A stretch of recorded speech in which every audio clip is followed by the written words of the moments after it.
తర్వాత ఇప్పుడు బ్లౌజ్ తీసుకొని ఇది పైన లైనింగ్ బ్లౌజ్ కదా దీన్ని నిలువు తీసుకొని ఇలా ఉంది. ఇట్లా ఉల్టా బోర్లు ఇచ్చేసుకోవాలి బ్లౌజ్ని. ఉల్టా బోర్లు ఇచ్చేసుకొని లెంత్ పొడవు ఎంత ఉంది? 13.5 ఉంది. 14 ఉంది. ఇక్కడ కూడా కొలుచుకోవాలి. ఒక్కొక్కరు ఏం చేస్తారంటే తప్పులు కుట్టింటారు. ఈయన 14 కొంచెం ఒక లైన్ తప్పు ఉంది. ఇక్కడ 14 అయితే మనం 14 పెట్టేసుకుందాం. 14 కదా. షోల్డరు ఇది లెంత్ 14 +1 చేద్దాం. ఇది వచ్చేసి షోల్డర్ అనమాట. ఇది షోల్డర్ ఎంత ఉంది? 12 ఉంది. షోల్డరు 12 అంటే 6 వస్తుంది. తర్వాత చెస్ట్ చూద్దాం. అన్నీ మీరు పేపర్లో రాసుకోవాలి. దాని మీద రాసుకుని ఇప్పుడు కట్ చేస్తే కదా. ఇది వచ్చేసి చెస్ట్ ఎంత ఉంది? 18 ఉంది. 18లో హాఫ్ ఎంత? 9. చెస్ట్ 9 + 2 ఇవన్నీ తీసుకున్నాం కదా కొలతలు. ఇప్పుడు నెక్ తర్వాత ఫస్ట్ ఎంత లెంత్ ఎంత పెట్టుకున్నాము? 14 కదా. 14 + 1 ఎంత? 15. ఇక్కడ 15 కింద నుంచి పెట్టుకోవాలి. క్లాత్ వేస్ట్ కాకూడదు. క్లాత్ ఫోల్డింగ్ వేసేటప్పుడు కూడా ఎట్లుండాలి? కోరా పీసులు సైడ్కి రావాలి. చూడండి, ఇది కోరా పీసులు. శ్రీరాముని ఎట్లా కట్ చేసినావు నువ్వు? కోరా పీసులు కిందికి వచ్చేటట్టు కట్ చేసినావు. అప్పుడు ఏమవుతుంది? కటింగ్ తప్పు పోతుంది. జాకెట్ కూడా పైకి ఇట్లా తోడుకొని వస్తుంటుంది. వేసుకున్నప్పుడు ఇట్లా కుచ్చు వచ్చింటుంది. నిలువు క్లాత్ అనమాట. ఇది నిలువు క్లాత్లో తీస్తే ఏమవుతుంది? మనకు ఎట్లా ఉంటే బ్లౌజ్ అట్లే ఉంటుంది. నువ్వు ఐరన్ చేసుకున్న ఊరికే వాష్ చేసుకున్నా. అదే అడ్డం క్లాత్లో తీసుకున్నాం అనుకో ఏమవుతుంది? పైకి చాలా మంది బ్లౌజులు వేసుకుంటారు. పైకి పోయింటాయి వెనకాల కానీ చేతులు కానీ అవన్నీ. వాళ్ళు ఏం చేసింటారనమాట, క్లాత్కి అతుకులు వస్తే అట్లా రాకూడదని నిలువు క్లాత్లో కాకుండా అడ్డంలో తీసుకెళ్తారు. అడ్డంలో తీసుకుంటే ఏమవుతుంది? మనకు కొంచెం ఓపికతో అతుకులు వచ్చినా వేసుకుంటే బాగుంటుంది. అడ్డంలో తీసుకుంటే ఏమవుతుంది? అతుకులు రాదు. కానీ ఏమవుతుంది తెలుసా? పైకి పోతుంది. అది ఇంకా కొన్ని రోజులకి పనికి రాకుండా అవుతుంది. అట్లా అనమాట. ఇప్పుడు మనం ఎంత తీసుకున్నాము? లెంత్ 14 + 1 15. 14 ఇంచులు బ్లౌజ్ మన పొడవైతే 1 ఇంచు వచ్చేసి మనం కుట్ల కింద 1/2 ఇంచు పైన 1/2 ఇంచు 14. ఇప్పుడు షోల్డర్ ఎంత?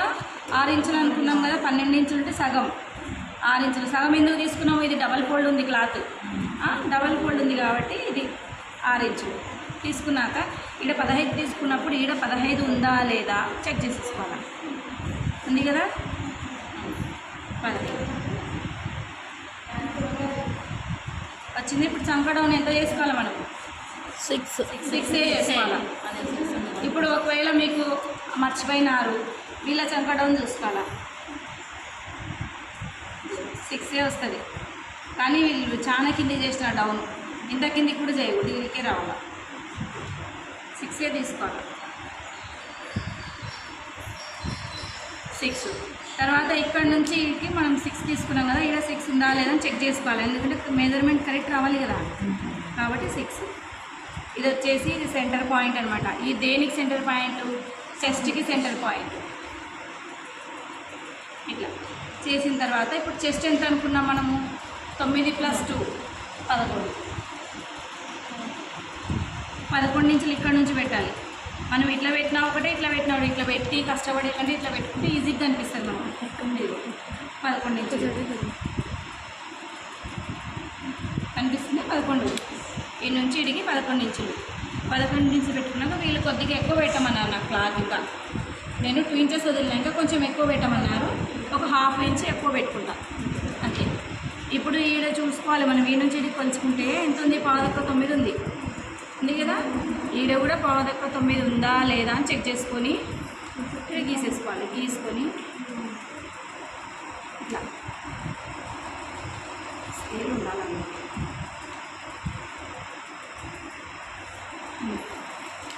ఇప్పుడు మనం ఇక్కడ 11.5 తీసుకున్నాము. 11.5 తీసుకున్నప్పుడు ఏం చేసుకోవాలి?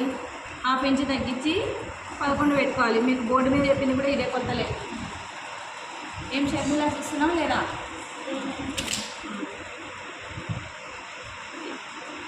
గీసుకున్న తర్వాత ఇప్పుడు ఒకవేళ ఈ నడుము మనకు కొంతమంది లావు సన్న ఉంటారు కదా, సరిపోతుందా లేదా అని చెక్ చేసుకోవాలని ఇట్లా పెట్టుకొని చూసుకోవాలి. మస్తు అవుతుంది. ఇక్కడ కొంచెం టెక్స్ పట్టము, ఇది ఇంత మాయ ఎక్స్ట్రా క్లాత్ సరిపోతుంది. ఇప్పుడు మనం ఈ నుంచి ఇది ఇంచున్నారని చెప్పుకున్నాం కదా,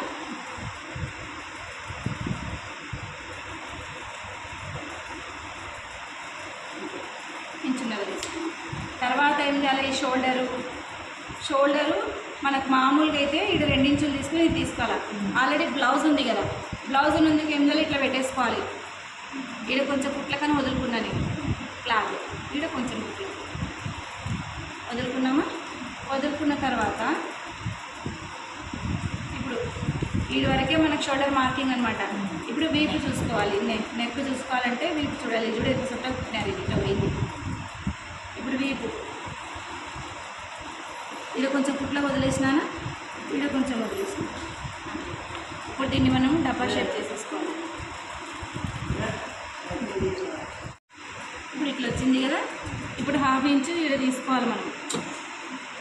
1/2 ఇంచు ఇంకుంటే అంతకంటే ఎక్కువ ఉండదు.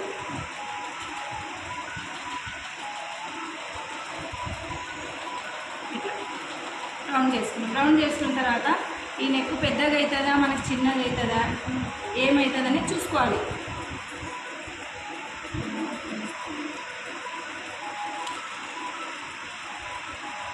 ఇట్లా చూసుకోవాలి నెక్కుని బట్టి. ఎందుకంటే వాళ్ళకు నెక్ ఎక్కువ పెట్టినామనుకో భుజాలు జారే అవకాశం ఉంది, తక్కువ పెట్టినామనుకో టైట్ అవుతుంది.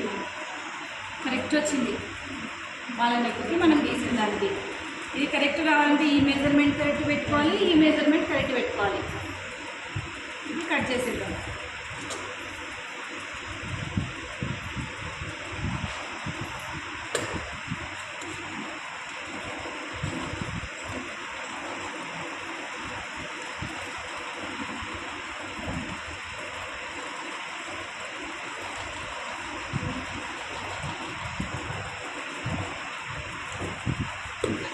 కట్ చేసుకున్న తర్వాత బ్యాక్ డాట్ ఎట్లా వేయాలనేది కూడా చూపిస్తాను.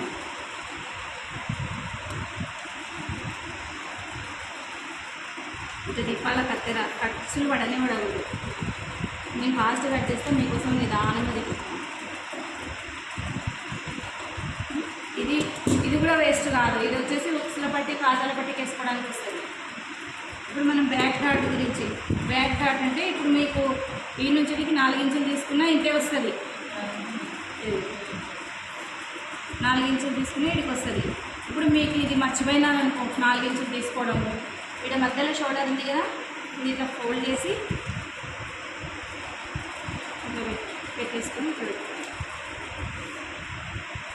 అయితే వచ్చింది. ఇప్పుడు ఈ నుంచి 4 ఇంచులు తీసుకోవాలి. ఈ జాకెట్కి నేను 3.5 తీసుకుంటాను. ఇట్లా అన్నమాట 1/2 ఇంచు ఇట్లా పెట్టి కుట్టేస్తాం. ఇది బ్యాక్ పార్ట్. దీని మీద సేమ్ మనము పై క్లాత్ ఉంటుంది కదా, దాని మీద పెట్టి కరెక్ట్ కట్ చేసుకొని సైడ్లకు స్టిచ్ చేసేసుకొని కుట్టుకోవాలి. కుట్టేటప్పుడు కూడా కుట్టే విధానం చూపిస్తాను.